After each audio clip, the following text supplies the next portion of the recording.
সম্প্রতি মাতৃবিয়োগে মন ভালো নেই চিত্রনায়িকা পূজা চেরির। তার উপর এই ঈদে পূজা অভিনীত লিপস্টিক সিনেমাটি খুব বেশি হল পায়নি। এজন্য তিনি সিনেমার রাজনীতিকে দায়ী করেছেন। সব মিলিয়ে মন ভালো নেই পূজার।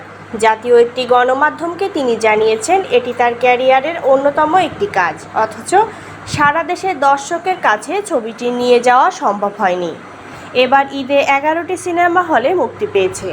চলচ্চিত্র সংশ্লিষ্টরা সর্বশেষ কোনো ঈদে এত বেশি সংখ্যক সিনেমা মুক্তি পেয়েছে স্মরণ করতে পারছেন না। এটি একটি রেকর্ড, যদিও এর নেতিবাচক দিক নিয়েই সমালোচনা হচ্ছে বেশি। ঈদের ছবি মুক্তি নিয়েও হয়েছে রাজনীতি। এই প্রসঙ্গে পূজা আক্ষেপ প্রকাশ করে বলেন, কেউ কেউ যখন নির্দিষ্ট করে কোনো হলে গিয়ে বা ফোনে তাদের সিনেমা মুক্তির জন্য হল মালিককে বলেন আমার সিনেমার জন্য এই হল দিতেই হবে, হল মালিক দিতে বাধ্য, এমন ঘটনা এবার ঘটেছে। পূজার ভাষ্য অনুযায়ী এতেই পিছিয়ে পড়েছে লিপস্টিক। এতে যে নিজেদের সিনেমার ক্ষতি হচ্ছে স্মরণ করিয়ে দিয়েছেন তিনি।